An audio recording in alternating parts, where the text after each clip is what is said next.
Lord Beerus, Dragon Ball's almighty god of destruction, and Empress Galaxia, the Sailor Scout of destruction from Sailor Moon. Goku. This Super Saiyan has seen his fair share of universe-ending threats, but he hadn't seen anyone treat mass slaughter like a job until he met a god of destruction. Because it is their job. A god of destruction's role is to, destroy ancient planets and civilizations to make way for the new. Sorta like taking out the trash, used with a billion times more murder. And in the case of Universe number 7, the title of Destroyer was granted to Lord Beerus. A cat. Obviously, everyone knows cats are all secretly plotting to kill everyone. Hell, God of Destruction is what my ex-wife named hers. Fun fact, while dogs have been bred as companions for thousands of years, the same only technically started for cats around 200 years ago. In comparison, they're still sort of wild animals, which makes them self-sufficient, but also standoffish and lazy. Then Beerus may be the apotheosis of all catdom.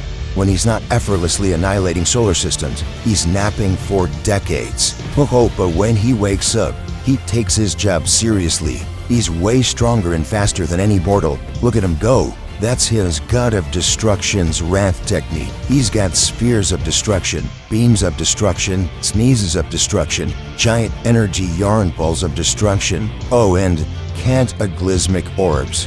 Yeah, he can neutralize energy attacks from others, which is frankly just unfair, but his most awe-inspiring technique is Hakai. And he didn't get so strong on his own. He's trained for millions of years under this guy, also named Whis. Yeah, that's what I said. He learned pressure point combat and the super secret Ultra Instinct. For a state of mind than actual transformation, Autonomous Ultra Instinct describes the ability to instantly respond to attacks without conscious thought getting in the way, like he's on a catnip high. With Ultra Instinct, he could even take on multiple other gods of destruction at the same time. The only problem with being so friggin' powerful is that he got kinda bored. Though he was hyped when he learned there was someone out there who might be a challenge for him, the Super Saiyan God. And in their fight over the fate of the Earth, they almost destroyed the whole universe. Our own observable universe is a respectable 93 billion light years across. However, the Dragon Ball universe is noticeably different.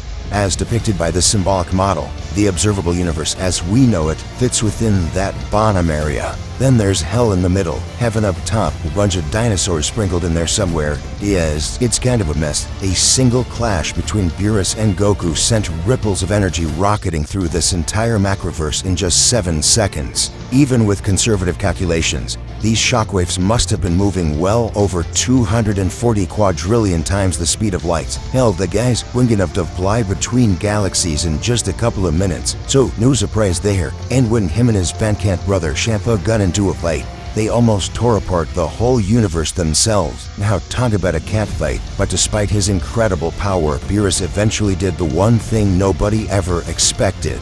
He showed mercy and spared Earth. Perhaps he saw a glimmer of greatness in Goku's potential, as so many have before him. Nah, he's just a sucker for tasty food. We're happy to see you're finally realizing the full terror of Beerus to destroy the galaxy, the solar system, the planet, the moon. Each is an essential piece in the ever-shifting whirlwind of the cosmos. That's why they all have their own super protector, fighting evil by moonlight, winning love by daylight. They are the classic magical girl. The Sailor Guardians are warriors entrusted with magnificent powers. It's the Sailor Guardians' job to protect their world from alien threats. You may know one of them, Sailor Moon. Real name, Usagi Tsukino, or Serena or Bunny, depending on which dub you watched. Sailor Scouts. They're not sailors, they're Sailor Guardians or Sailor Soldiers. The term Sailor Scout comes from the original English dub. Oh yeah, the Dick dub. Anyway, everything in the universe possesses a form of crystallized life force called a star seed. Each Guardian is powered by a special star seed which embodies their own planet, a Sailor Crystal. These give them superhuman powers. They can fly, do magic, shapeshift, heal fast, and are basically immortal. Some of them are even trained by the most dangerous creatures in the world, cats. After many adventures, Sailor Moon would eventually find herself face to face with her greatest foe, a cold-hearted empress of evil. She was just a nameless lady stuck on some random trashy planet. It was so bad there, she basically gave up on life. Well, until she got her hands on the sapphire crystal. The sapphire crystal is exponentially powerful, providing unlimited potential that matched her own newly unlimited ego. With all this power amongst the garbage around her, one purpose came to mind: destroy everything. So into the universe she went in search of a new home fit for a goddess, the soldier of destruction, Sailor Galaxia. Be it the power or her own mind, Galaxia was cursed with unparalleled vanity, so cosmic in scale that she could not be satisfied until the whole universe bowed before her, or else, just like my ex-wife, if she appeared on their resin, you'd be totally screwed. Galaxia, or your ex-wife. Yes, Galaxia can make explosions big enough to blot out galaxies and even match the maxed-out Eternal Sailor Moon in a fight, who destroyed a whole mirror universe. With a simple gesture, Galaxia can wipe anything out of existence: planets, people, other guardians, you name it. Plus, she's got all sorts of other magic powers: teleporting, summoning lightning, mind-controlling people by taking their star seeds. Oh, yeah, she can totally do that. Galaxia's destructive path wasn't as reckless as it may seem. Through her travels, she learned of a looming threat to the universe, a primordial entity and source of all evil, and so she vowed to destroy chaos. Yeah, that happens if you watch too much Marie Kondo. But to maintain balance, she also sought to destroy the opposite of chaos, the embodiment of love and goodness, which is apparently Sailor Moon. This is where different stories get a bit wonky. Right, in the anime, Galaxia was a heroic warrior who absorbed chaos to keep it under control. But chaos flipped the script and took her body instead. However, this did not happen in the original manga. Galaxia's warpath littered to Earth, and she annihilated all the favorite Sailor Scouts. Every single one. Except Sailor Moon. They had to have their epic battle, and Moon is a powerhouse. She once lit up the entire universe with a single attack. This light reached the edge of the universe in 4 seconds, putting it at 360 quadrillion times light speed. Galaxia was tough enough to survive the grip of chaos itself, and with her crystal, she never has to worry about running out of energy in a fight. This chick's basically unkillable. Well, the intense forces of chaos almost ended her life, until she was saved by Sailor Moon. And guess what? Apparently this caused Galaxia to question her resolve and see Meatballhead here in a new light. Like, hey, maybe this lovey-dovey goodness stuff ain't so bad. But then bam, her crystal exploded from positivity overload and she died. Neither Galaxia nor the Sapphire Crystal had ever known this feeling. Ironically, or perhaps befittingly, the weakness of destruction itself was love. She was literally killed by kindness. Who wrote this? Nuance Boomstick. Regardless, the power Galaxia wields is astonishing. Beneath the heel of her boot, any planet, galaxy, or universe is utterly doomed. For this spot belongs to Sailor Galaxia, the most powerful guardian in the galaxy. Alright, the combatants are set, and we've run the data through all possibilities. It's time for a death battle.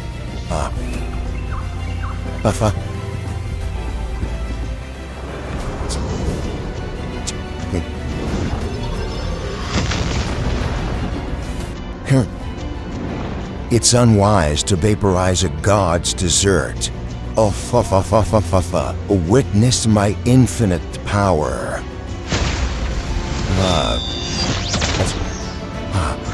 So you have chosen death. Yeah, you're right.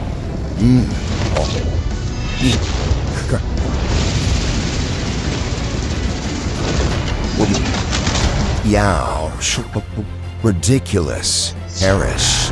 Hakai.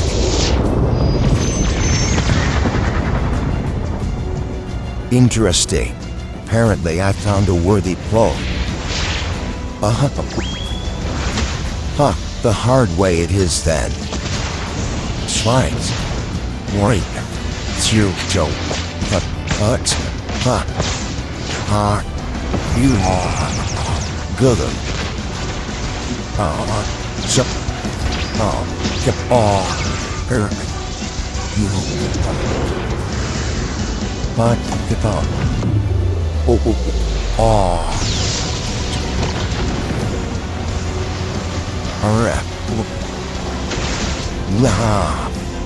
Yes. Don't you dare.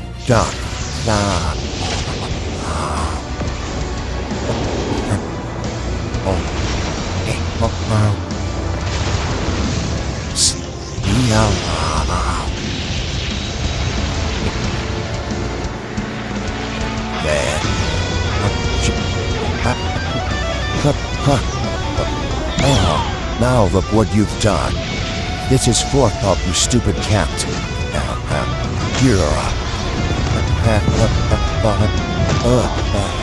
Hello there, stranger. Welcome.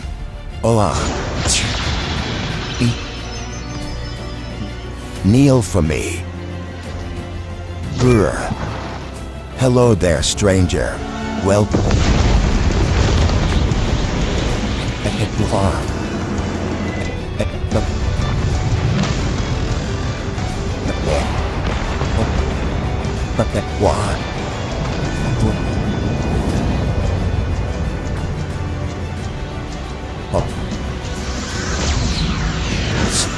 All die. No fair. Here. Ooh. Still here.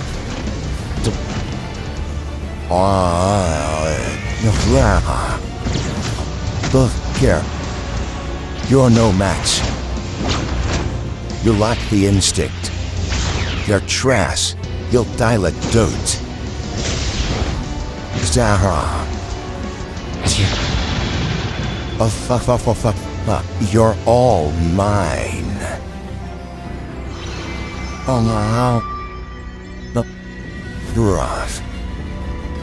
Here. What? That's impossible. Now you're catching on.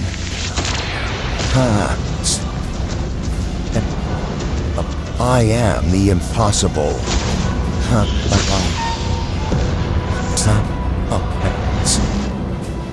That was for my ice cream. KO. Based on how fast their galaxy-spanning attacks were, Galaxia did have a slight edge at attack speed, but Beerus' Ultra Instinct made up for it. Plus, he had expert martial arts training, while Galaxia had none of that. Speed alone wasn't win in this fight. Also, Beerus' skill set countered many of her own attacks. His energy nullification, for example, let him blast through plenty of her offensive options. But to really lock down Beerus' superiority in all things destruction, how about we compare their power output? Both of them use attacks that span their whole universe in seconds. But remember, the Dragon Ball universe is much bigger than our own. Right, this universe is at least 9 times bigger than ours, and Beerus almost destroyed it all. For the most part, the universe in Sailor Moon is very much based on our own.